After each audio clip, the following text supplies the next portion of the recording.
script is divided into 4 parts. Very simple, okay? Part 1 is the introduction. The introduction. And this is that point on an outgoing call, okay, where if you're calling out, you say, hey, John, this is so-and-so calling from XYZ company. How you doing today? Great, John. Well, the reason for the call is whatever it is. This is your basic introduction. Don't worry about the particulars yet. Just your intro is the first words that come out of your mouth. And remember, there's not a lot you can say in those first 4 or 5 seconds that can establish you as an expert. So it's very basic. It's a normal greeting. How you doing today? Make it sound enthusiastic. It's more about your tonality and that you care and you got to sound good. But again, that's their introduction, name of your company, and so forth.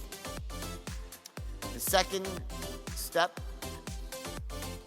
is your body of your presentation. Okay? Now remember, when I talk about scripting here, and let me go back. I'm going to confuse you a bit, because let's just forget the intro in terms of when you first pick up the phone, okay? There's 2 types, and I'll just go through the second one first. This is the intro, meaning when after your transition is over, okay? Let me just reiterate this. So you've already asked your qualifying questions, and you've gotten all the intelligence you need. Your product can help them. And you said, well, John, based on what you said to me, this is a perfect fit for you. Let me tell you why. And we start from there. This is part of the script I'm going to cover here. You have the same thing with the intro when you're first picking up the phone as a script. That's a separate script to cover, okay? So you say the intro in this case would be about what your product is, okay? You talk about what your product is in general terms. Name of the product, name of the company is, name of the policy is, whatever it might be, okay? And then from there, you lead into the body of your script, where you discuss the features and the benefits. And I don't want to get into it's so simplistic to say, everyone's heard, don't focus on features, focus on benefits, right? Well, the bottom line is this. Whenever you talk about a benefit, you typically have mentioned a feature. There's always a feature with a benefit attached to it. That's the truth most of the time.